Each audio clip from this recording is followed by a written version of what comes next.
There goes the first season of LMES, completed in Spa-Francorchamps, a few historical months synonymous with the rebirth of 1,000-kilometer races in Europe, within the framework of a championship which breathed its first breaths. All the great names of the specialty were out to meet there, teams and drivers of international reputation. The launch of LMES was without doubt a true success right from the first months of its existence. I think at the same time there's a real clientele in terms of drivers for these events and in terms of spectators. There'll be 4 events this year. Chose the circuits according to those which had the greatest history in endurance racing. Monza, the Nurburgring in Germany, Silverstone in the UK, and Spa. One of the keys to this success was a great reward for the teams that were classified the best in each category. There are 4 categories. The first 2 of each of the categories at the end of the season will be selected for the Le Mans 24 Hours in 2005. Each year there are between 75 and 100 candidatures. There are only 50 cars at the start. It's evident that the participation in the series takes on extra interest when you can automatically qualify for the 24 hours.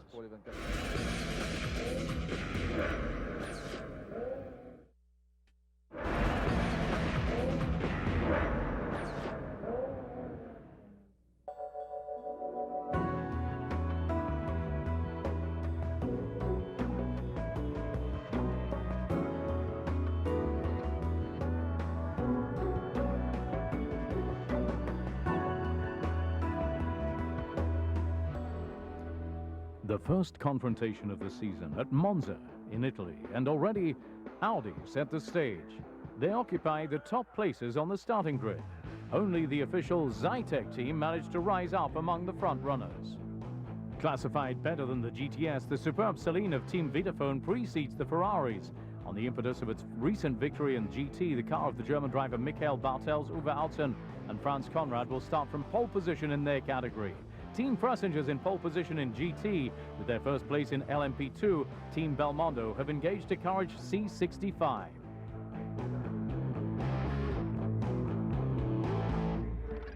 The difficult part of sports car racing is that you have to be very versatile. You have to improvise quite a lot from different conditions on the weather. The car never stays the same under such a long period of time. You know, you have to consider the brake wear and look after the car, you know, and of course you have to drive it more or less qualifying speed all the time through the traffic and so on, which is maybe the most difficult part in the race. Pack's now on the starting grid and the lights turn to green. They're off for 173 laps of racing, with the whole shot being taken by the Audi number 8, which approaches the first chicane. Behind him, number 88, Jamie Davies, who was also passed by the Zytek, number 22, driven by Andy Wallace. An impressive view of the start in the midst of the GT and LMP2, running around 15th in the classification. Back to the head of the pack with the Audis of the Team Velox already driving in formation, and the Zytek of Wallace lying in ambush just behind. It's the Dallara Judd of Roll Center Racing that takes the 4th place in front of the Audi number 5 of Team Go, and the Zytek driven by Nicolas Minassian. Well, among the leaders of the race, things are changing. It's the number 8 driven by Alain McNeish who takes command out of sight of the cameras. A close-up on the pretenders to the podium of the LMP2 category. For the moment, it's Tampolini, number 28, who has the advantage, but he'll have to stop in the pits on numerous occasions during this race. The leaders are always confronted with getting around the tail enders. That's always one of the great difficulties of this type of race, and they have to stay vigilant from the first to the last minute. Car number 8 is in the lead ahead of the Zytek number 22 and car number 88. The first pit stops start happening after around 45 minutes. It's the Belmondo stable that opens the ball. He must have a serious problem. Well, the first refueling for the Courage number 17 of Team Pescarolo with Emmanuel Collard at the wheel, and who will stay at the wheel for a second stint. McNeish is still in command of the race. He's been putting in a devilish pace for the rest of the pack since he managed to get away from the Zytek of Wallace, and he's also overtaking a second time the cars in the other categories. Well, the Zytek here, number 22, driven for the moment by Wallace, is now just 2.5 seconds from the leading Audis. that have been putting in the best laps in the race. We really have to salute the performance of this modest prototype vis-a-vis the armada of Audis. A stop in the pits for Audi number 5 of Ronaldo Capello, which might just be able to find a solution to its brake problems. Like all the leaders now, the Fressenger Porsche heads into the pits. Romain Dumas takes the relay from Stéphane Ortelli. Meantime, there's a drama on the track, a spectacular crash for the Ferrari 360 Modena in the GT category. Apparently the car's been hit from behind. We can't see the other car involved in this collision unless the Ferrari hit the wall of the pit straight. At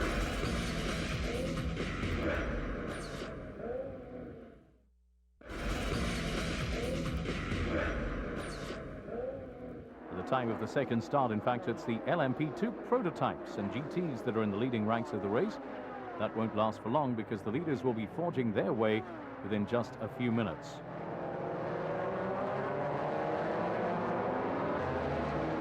Misfortune for the Lola Judd of the American team Intersport, which is driving without its rear hood. Whatever happened, interesting to find out. We can see in this replay what took place just a few seconds before this image. In breaking into the chicane after the pit straight, it's the Porsche number 76 of Joel Camatias, Franco Groppi and Gianpaolo Tecni that misses its braking and smashes at full pace into the back of the Lola number 32. An impressive image, but no one was injured in this action. Porsche driver, who was at the origin of the incident, immediately excused himself to the victim. Now things are back to order on the track. We find the number 88, the Audi driven by Johnny Herbert, who took over from Janie Davies, a car which thus occupies the leading position in the race to the detriment of Alec McNeish. Well, there's a car in trouble on the chicane at the end of the start. Finish straight, a prototype spins just at a time when the leaders are approaching this part of the track. The other end of the track, more pit stops are in the wings. That's the Courage of Pescarolo, number 17. That of the Zytek, number 3 of Team Creation.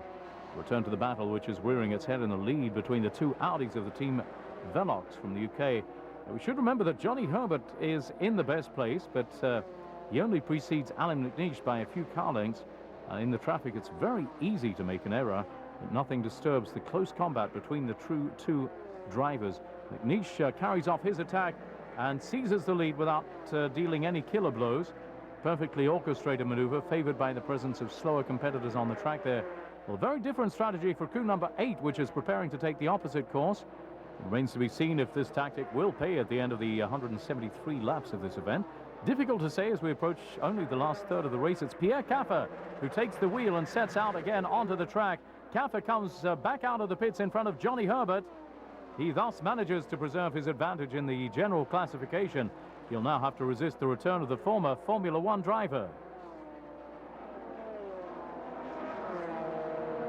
It's unfortunate with the pace car because we had 25-second lead, and that would be very comfortable, but we had to come back 10 seconds and then to take an advantage.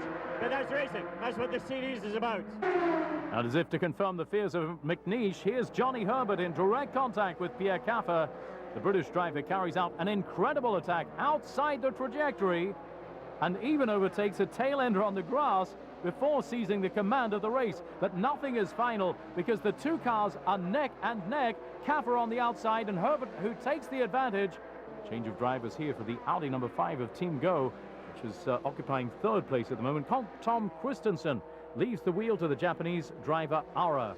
There's a problem here for the Zytek of Nicholas Manassian. Number 3, thick smoke coming from the left rear side of the car. A new stop in the pits also for Zytek number 22, running now in the neighborhood of 6th place. Stefan Johansson, who's at the wheel, he seems to have some problems. All this as the rain starts to make its appearance on certain parts of the circuit. This could be favorable for the Pescarola number 17, which is running 4th in general classification. Question is, rain tires or slicks? This is the question the teams have to ask themselves while the rain settles in and is intensifying in the park at Monza. The Audi camp, in any case, seem to have made their choice already. A little more than 11 seconds to regain. The Scot takes all the risks to reach his goal. And he's come into contact with the Dallara of Roll Center Racing, who's gone off in a spin. 5 laps from the finish. It's a hard blow for the Celine, number 59, which is lined up finally in the ditch. That means retirement for Uwe Altzen, Franz Conrad and Michael Bartels. We're now in the last lap of the race for the front runners. This time McNeish has managed to get back up there, and he seems able to threaten Johnny Herbert. The two men are determined to offer this victory to their team at a few weeks from the Le Mans 24-hour race. It's Johnny Herbert who cuts across the finish line as the winner at the end of 5 hours and 5 minutes of racing at an average of 193 kilometers per hour. McNeish will console himself with the best lap at 1 minute 49.045 seconds.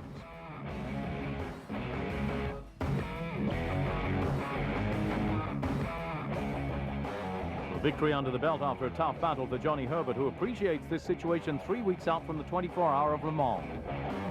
It was an important one because we've seen how quick the Zytek has been going. Been very, second pole position. It was very quick in the race, very difficult to pass for us. So I think in other races, Nurburgring, for example, I think it's going to be a big fight and very difficult to beat them. So these points are very important towards that championship. But it's good morale for the guys and for going into Le Mans.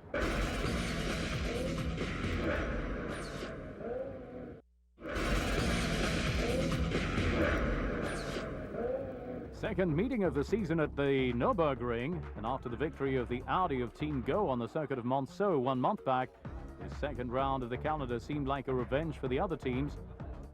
In pole position, it's the Zytek number 3 of Nicolas Manassian. Alongside him, Pierre Caffer takes the wheel of number 8. Then there's the Audi 88 driven by Johnny Herbert, and alongside him, Seiji Ara takes the first stint at the wheel of number 5, as we just saw on the screen. In 5th place, the C60 Courage of the Pescarolo stable. Of course, it's a special preparation for the Nürburgring because it's a slow track, so we change quite a lot the car, but that's a normal job. The car was very well after Le Mans, and it's no problem with it. On the starting line, the green light is now imminent. A start which already pits the Zytek number 3 against both Audi R8s of the Team Velox. Pierre Caffer tries to slip inside while Johnny Herbert remains outside to approach the first turn. Nicolas Manassian has to keep a check on his rearview mirrors to choose the best trajectory and keep his adversaries from overtaking. And during this time, it's the second Audi, the number 8, that sees its third place threatened by the return of the Pescarolo of Ayari, who has already passed the number 5 of Team Go. Manassian's in front of Herbert, Caffer, Ayari and Ara here for the first tussle for the leading positions as we come towards the end of the first lap at a sprint pace. Today, this is one of the peculiarities of endurance racing. Johnny Herbert putting a lot of pressure on Manassian. Herbert tries to pass on the outside. And meantime, Caffer slips inside. Manassian's the meat in the sandwich. There's nothing he can do to resist this double attack. In just a few seconds, he slipped from first to third place. But he's not letting go of those two Audis. He's able to keep up with the pace.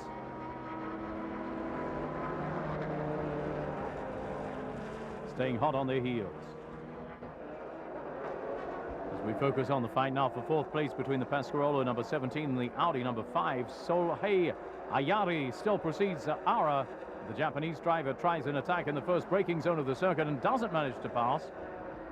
The C60 Courage also has a chassis which enables it to resist the Audis in the windy parts of the circuit.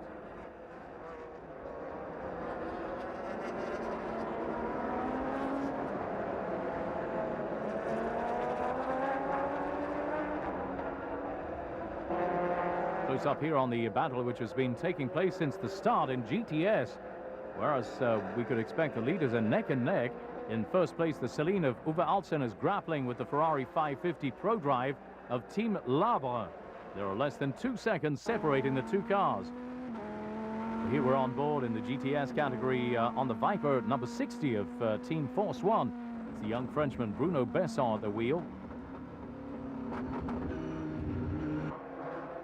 The lookout on the track, there's a spin for number 86, the Ferrari, driven by Pedro Lamy, and he's going to have to get back into the direction of the race. He was overtaking the Celine of the Team Vitaphone in this replay. Apparently the driver of the Ferrari didn't see what was going on beside him. Into the pits now for the first refueling. It's the Pilbeam number 99, engaged by Team Pier for Marc Rostan and Pierre Bruno. Absent in Monza. Here's the British Lister team that carried off a lot of wins with its Storm in GT before turning to prototypes. Veteran John Nielsen's at the wheel. Retirement with the steering problem for the Chrysler Viper number 60. No question of throwing in the towel, on the other hand, for the Nicolas Manassian, who is always right up the exhaust of Johnny Herbert. The French driver is in the slipstream of the Audi, and he moves out on braking there. Zytek seems to be able to take back at second place from the Audi number 8. Indeed, he actually manages to do so. Even if Herbert tries to benefit from the re-acceleration now to come back, he's not able to do it. The Zytek is on the line. On the screen now, it's the MG Lola number 7 occupying 5th place. That's the car with Mike Newton, Miguel Ramos, and Thomas Erdos. The car of rather old design, managing to slip into the top 6 thanks to its reliability. Is the Courage prepared by the French South region in for refueling. The Audi has a problem on the track. It's the car of Team Go. Seiji Ara lost the control of his machine at the end of the pit straight. Let's take a look at the replay and what happened. It looks like the driver error from the Japanese driver, who lost the Audi in violent braking. Meantime, refueling finished for Kaffer. Remains to be seen if the German will be able to preserve his first place. Precisely the order in the lead is again modified by a pit stop for the Audi number 88 of Johnny Herbert. He remains at the wheel, but he's chosen to fit rain tires right now. A stop in the pits for the brilliant Courage number 13. It put on a great show throughout the first hours in category LMP2. It even played the spoiled sport in the midst of cars from the top category.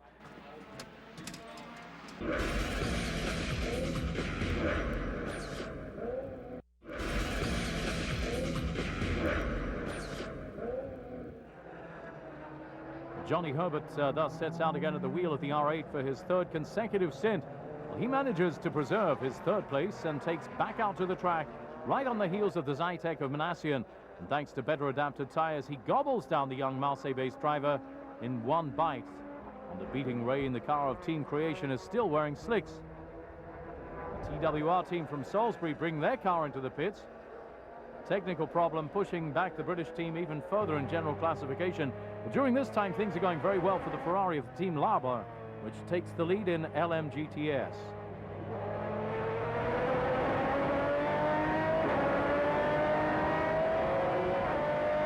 The man at the lead, Pierre Kaffer, has just fallen into a trap at the end of the pit straight. He's stuck here in the gravel trap. Let's take a closer look at what pushed him to fault. In fact, quite simply, he missed the braking, but taking into account the traffic that surrounded him, he preferred not to block up his brakes, and he went straight off. Unfortunately, he didn't slow down enough to avoid the gravel. Takes back to the race after losing a lap. Meantime, there are worried faces at Audi, all the more so as Manassian doesn't release his grip on the new leader. An attempt from Manassian, who this time has to remain behind the Audi. Perhaps he'll be able to again slip along the rails at the end of the straight, but no. He's too far back to profit from the slipstream of his adversary, but he finally finds a little mouse hole to slip through and pass into the lead. But the Audi is more powerful, and Herbert takes back what was his in re-acceleration. Again, a tight scrape between the two. During this time, Kaffer's trying to catch back up his lost time, and look out, he hits a tail ender in LMP2. All's well for him in the end, but that could have finished very badly. Manassian's in trouble meantime. It seems his rear left tire has blown out. He misses his braking in that first turn. He's back in the gravel in the safety zone. Difficult to imagine he might be able to get out with any hassles from here. He'll have to wait for the track marshals, and he'll lose a lot of time there. Well, in the pits with the Pescarolo number 17 for refueling with a driver change, it's Eric Hellery who takes over from Sohei Ayari. Both Audis are in the pits simultaneously. Pierre Kaffer sets out again first. He'll be taking the lead of the race ahead of Johnny Herbert in the GT category. It's a superb battle that's been taking place for some time now between the leading cars, that of the Certec Motorsport with Adam Jones and Sasha Masson, and the Porsche Frissinger of Stefano Telli and Emmanuel Collard. Here we're on board the number 85 of the Frenchman. Meantime, in GT category, the new leader of the race passes the Porsche number 80 of Xavier Pompidou and Marino Franchitti. Well, an impressive position here for Lucchini of the Palmer stable. Unfortunately, as we can see, the driver was unscathed there. The situation at the head of the race is tilted in favor of the Audis. And while Johnny Herbert, we can see here, taking a small pause, the Courage number 26 is out with a new mechanical problem. There's less than a third of the race left to run, and the Pescarolo number 17, driven by Eric Hellery, is hanging in there. He's still among the top 6 overall. A new mishap for the roll center Dallara, again victim to the first braking error. This time the driver runs up against the low wall which girdles the track. Fortunately, the machine doesn't suffer from the shock, and he sets out again to defend his 6th position overall. Well, the explanation of these problems on the track, it's the arrival of a new downpour on Nurburgring. It's a new possibility for in-depth modification of the hierarchy of this race. Definitely bad luck seems to be hanging over Capello and Ara, who've been already victims to major problems with brakes at Monza in the company of Tom Christensen. In this replay, he's a victim to a driver error by the Porsche number 71. Another problem on the track for the Pescarola, whose Sohei Ayara had taken the wheel at the time of the last stint. Frenchman's blocked in the gravel and calls the track marshals to be able to get back into the race. Additional proof that the track conditions are delicate for everyone in the GT category. Here on board the Ferrari Modena of Team JMB.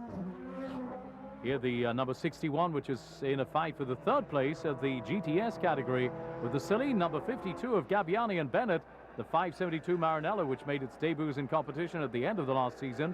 It'll be without any doubt the car to beat in months to come. On your screens right now, the Dallara Judd number 6, currently in 6th place. An excellent performance from this private car.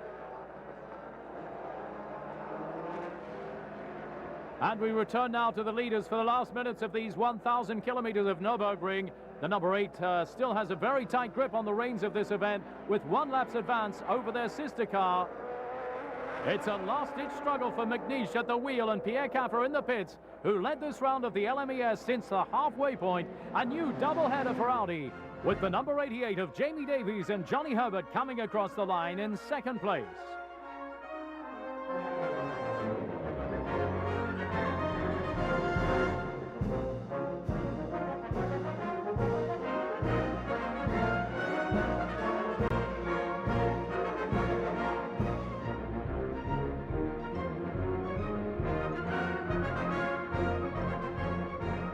Sure, especially after Le Mans, it was important that we had a good result.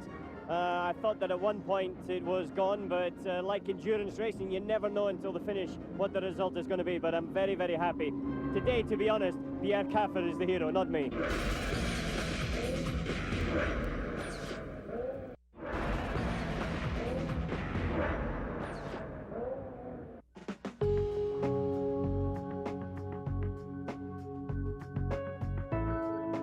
LMES 2004 lives its 3rd and 2nd last round of the season, and not just anywhere.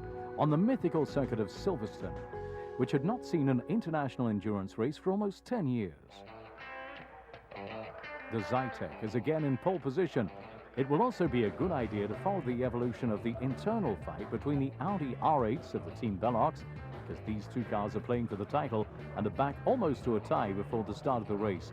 It seems that the final crowning glory of the first season of LMES will escape at least one of them, but it remains to be seen if it'll be the number 88 or number 8, which will take the title.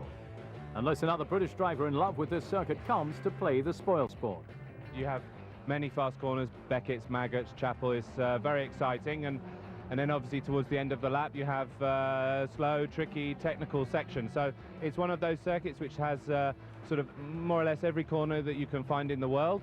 Although having said that, it's very flat because it used to be an airfield. A track ready for takeoff for this LMES group. Once again, around 40 cars at the start of this 2nd last round. French manufacturer Courage will observe the fight between their 2 cars from the LMP2. GTS, this time we've got to keep a close eye on the duel between the Celine 59 and Ferrari 86 for domination of the category. We're also looking forward to the major battle that will oppose the Porsches of the GT category and the fastest Ferrari in the category, that of the Team JMB competition. Here now the start of this 1,000 kilometers of Silverstone, given with a whole shot for the Zytek, manages to preserve the upper hand over the Audis. 3 Audis and 3 Zyteks mixed ideally in the first 6 places. Prepare us for an explosive situation in the first laps of this race. The pace is very constant between number 22 and number 88. They're young drivers behind the wheel, and in the case of the Zytek, they're not playing for the title, but would like to dazzle the field by checkmating the Audis, which have been the queens of endurance for several years. First overtaking maneuver coming up, the Audi number 5 taking on the Zytek of the Team Jota. It drops back to 5th position. Battles also raging between the Lister Storm and the Dallara of Roll Center Racing, which dispute a place in the top 10. For the moment, it's the Italians who hold the advantage, but the British driver hasn't had the final word.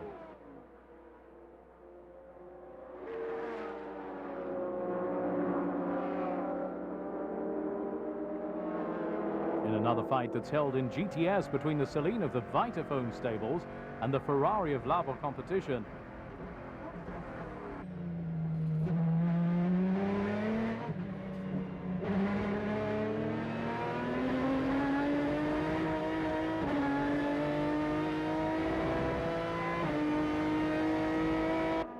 In the LMP2 category, the domination of the Courage number 13 is total, with Jean-Marc Gounon, who took the start, widening the gap on the following pack.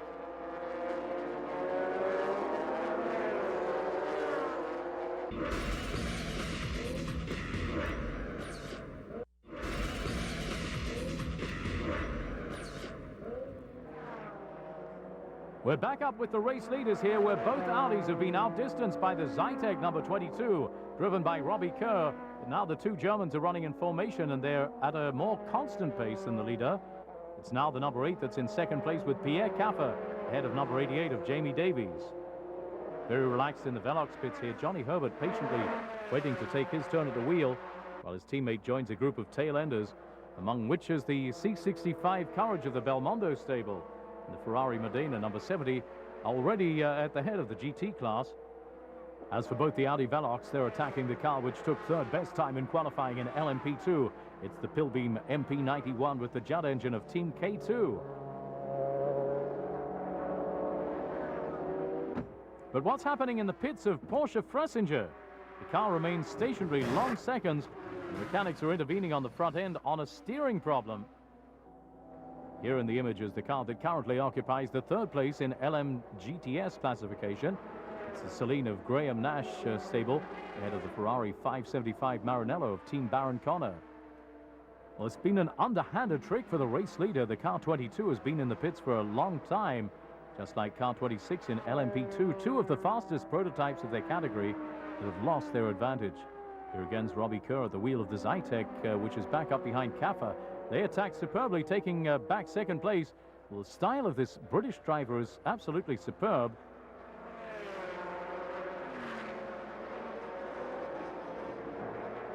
Meantime, a problem for number 3, which we can see has been hit with a stop-and-go penalty. The race marshals have sanctioned him for the absence of an extinguisher at the time of refueling. The Lister Storm's in trouble on the track. It's a spin which could have finished very badly, but the Lister gets back into the race. It had been qualified 8th in qualifying. During this time, the Celine number 59 loses the lead of the GTS class. Car of the Team Vitaphone is victim to a puncture. That spin makes it possible for the Ferrari number 86 to take the command of this category.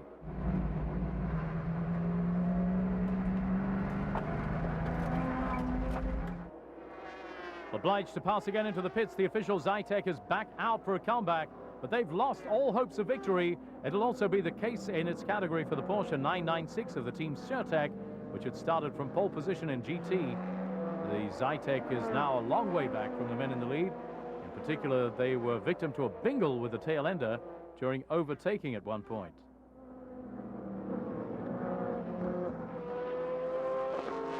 A great performance here for the green car of Nasamax, which in Silverstone carries out its best classification of the season. Romain Dumas, Robbie Sterling and Werner Luckberger placed their car 5th in general. Quick look at the GT category, where the lead of the race has been occupied since the second hour by the Ferrari Modena of Stefan Dowdy and Roman Rusinov. We find the Zytek of Team Jota still in 6th position at the end of the 4th hour of racing, thanks to its new tyre combination using French tyres at Silverstone. Its level has further progressed. Stop in the pits for number 88, the Audi, driven by Johnny Herbert, for refueling both the car and the driver. A change of front bodywork after a contact with a tail ender. Close up on the car, which is currently in 6th position. It's the Lola MG7 of Erdos, Newton and Ramos. It'll be their best result this season.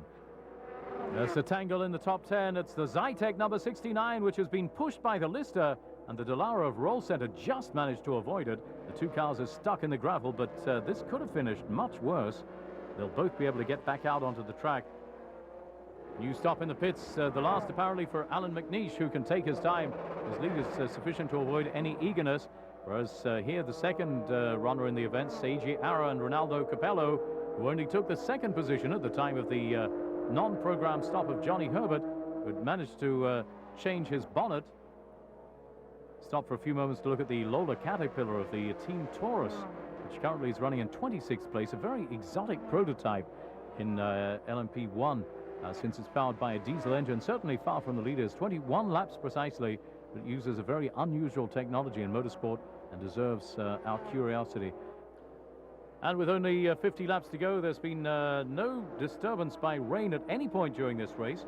On LMP2, they don't need that to go into battle. Here, an overtaking attempt between the Tampolini number 28 and the Lucchini 31. Two cars not in the same race, since they're respectively running 32nd and 18th on the field. Still leader in GT category, the Russian Roman Rosanov, who debuted on a European level in the Renault Formula Championship. The leader during this time has just approached his last lap. It's Alan McNeish in the lead after a stint of 3.5 hours. And the Scotsman's now within reach of his second victory in LMES this year in the company of his German teammate Pierre Caffer. McNeish passes victoriously under the checkered flag and will greet his team after this superb demonstration of mastery here. In second place, Ronaldo Capello and Seiji Ara at the wheel of the Audi number 5. The Ferrari of Labour competition remains out of reach in GTS, and it's thus a third victory for its drivers Pedro Lamy, Christophe Boschu and Steve Zacchia, who are virtual champions. It was wonderful, even if our setup was not so good because our engineer was not there. But now it's a third victory and the title, so it's really wonderful.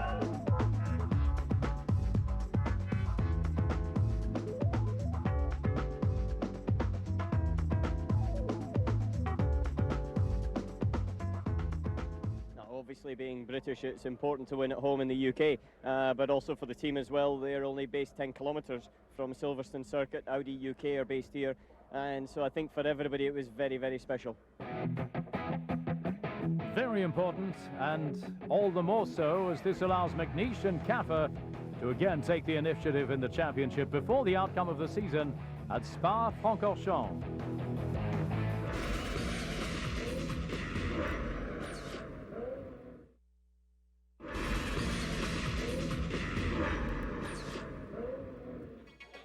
The famous Raidillon de l'Eau Rouge will thus be the justice of the peace for this first season in the history of the LMES. As perhaps the Zytek, which will be the referee of this fratricidal fight between the Audi Velox, will start in pole position in front of both R8s of the British team, free of any race instructions. Confrontation which marks this season will thus take place right up to the very end.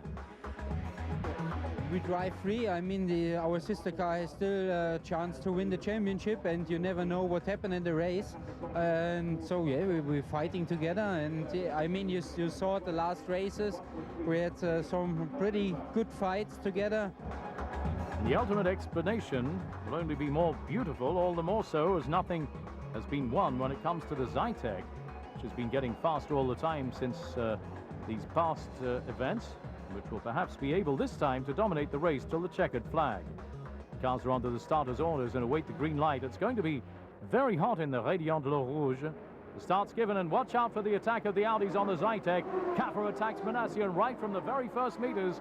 His operation could succeed, but finally it's the Zytek that remains in the first place.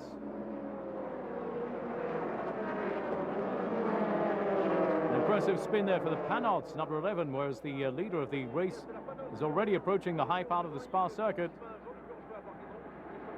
The Audis are committed to a duel. It's perhaps a little too virile. And here the two cars touch. Fortunately, more of a fright than anything else, but that makes it possible for the number 5 of Dindo Capello to slip through into first place, because the Zytek number 3 has already sunk into the depths of the field. They're victim to a puncture at this point.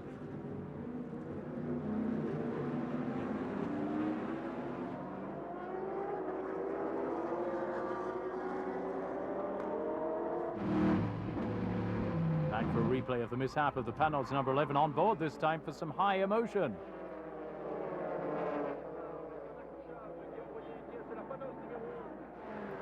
There's still a bitter fight for 4th and 6th places.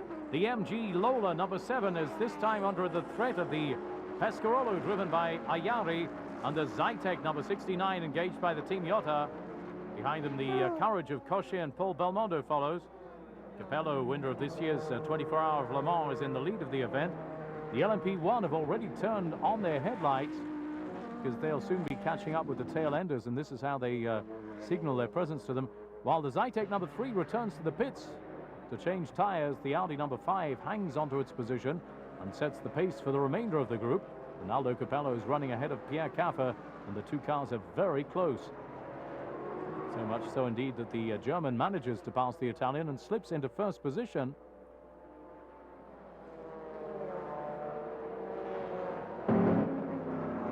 It's a downpour that caused the loss of the C60 Courage of the Team Pescarolo. Sohei Ayari, its pilot, is extracted without trouble. He's fortunately unharmed, but the car will not be able to set out again, of course. The race is stopped for a first time. The second stop, the Nasamax number 14, has run its first stint. It's classified in the top 6. Here's the Zytek number 3 pushing to try to make up for its lost time after the unfortunate puncture on the first corner. We're on board the Ferrari number 70, which is currently trying to remain in the race for the title in GT category. For the other competitors, things aren't going so well. The Palmer number 31 has to come into the pits. It's lost a lot of time. The Zytek 69 is currently 7th, but it's already carried out its second refueling, whereas the majority of its adversaries have not yet come in for the second time. Well, there's a car on fire coming into the pits. It's one of the Audis in the Velox stable. A very dangerous situation. It's number 8, driven by Caffer, who chose to come into the pits, fortunately met by the track fireman and his mechanics with their extinguishers. More of a fright than anything else in the end. They avoided the worst. Very cool-headed, in fact, on behalf of the driver and the safety team at the circuit. Nevertheless, the retirement of the former race leader. Race is again interrupted. Still at a sprint pace, the Zytek number 3 is among the fastest cars on the track, lapping below the 2-minute 10 bar. It's at this moment that the rain makes its appearance here at Spa. Johnny Herbert precipitates for the pits. The Team Velox had envisaged this downpour, and that'll make it possible for the British team to face the conditions with the right tires and good aerodynamic adjustments. After 30 laps, the number 88 is ahead of the car from the Team Go, and the Zytek of the Jota stable. Exceptional 4th place for the LMP2, engaged by the Courage competition team, following like a shadow, followed by the prototype of the Team Belmondo. Quite as exceptional, the 6th overall place of the Ferrari 550 of Laber competition, which is in fact the first GTS in general classification.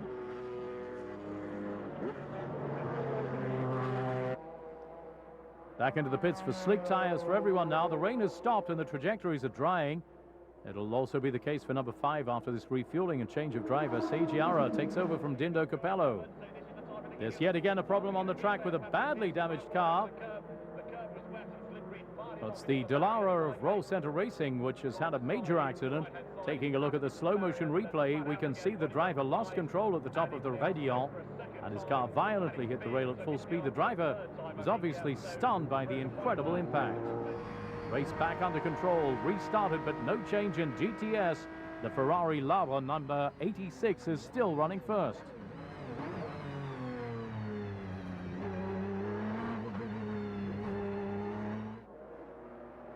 Problems still for the Zytek of Team Jota. This time it's a spin that comes to slow down its progression. Meanwhile, the Nasamax is still in top 5 as the halfway point of the race approaches. Well, here's the leader of the GT category, already author of the pole position in that category. It's Stefano Telli, who's at the wheel of the car. And in addition, the men of the Team Fressinger are in a very nice 9th place overall. As for the Nasamax, it was 4th before this incident. The car is destroyed. And this being the case, the team will not be able to set out again. It causes a new interruption to the event. The Celine number 59 profits from this to bow out due to a technical problem. Still an excellent occasion to make itself conspicuous for the official Courage LMP2, which is in a battle with the C65 of Team Belmondo for the leadership of its category. It's also running 5th in the general classification. Unfortunately, the other Courage is again victim of fate in view of the finishing line. This time they can set out again on the track. But in LMP2, it's the car number 36 of Werner Racing, which occupies 3rd place, even if on your screens it appears behind the other representatives of this category. In GTS, also since the withdrawal of the Celine number 59, it's a Maranello Ferrari, which is in third position, the number 87 of Team Laber with Goerslav, Enger and Pergel. As for the Zytek of Nicolas Manassian, it's filling its objectives since the Frenchman passed the MG Lola number 7. Now he's in the third place of classification. One can imagine what his final result could have been had he not lost more than a lap from the very start of the race because of his tyre blowout.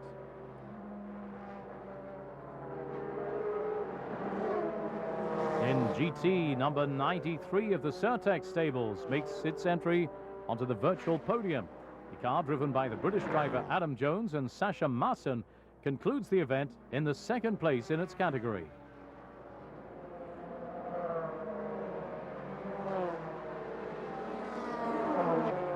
In the third place, the Porsche number 80 of the Sebar stable now occupies the third place, which makes it possible for this team to be classified number 1 in the GT Championship standings. They've already approached the last meters to be run for the leading car, the Audi number 88, the Velox stable, which will offer the brand its 50th victory with a car of this model. Jamie Davies behind the wheel is jubilant with the idea of this historical performance. The Audi number 5 comes in to supplement this triumph and thus to offer another double header to the German manufacturer. It's a great day. It's nice to have a championship. I haven't won a championship since 1987 in Formula 3. I think it was actually here in Spa that I won that championship, so it's quite fitting that it's been Spa again. A great season for Johnny Herbert and Audi, who conclude this last race of the season with a fantastic performance.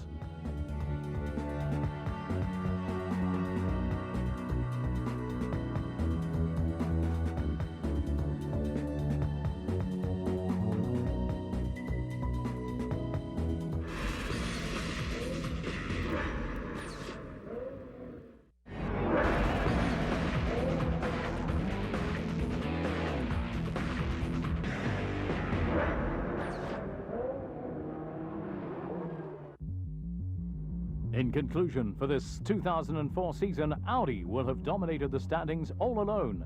Those of the team Audi of the UK Velox, assisted by the R8 of the team Go. But on the track, the Zytex gave them a good run for their money. In general classification, however, the domination of the German brand results in a triple header. And the first two win their place in the 24 Hours of Le Mans 2005. In LMP2, despite being absent in Monza, it's the Courage number 13 that takes the title ahead of the Pilbeam of the French team Pier competition.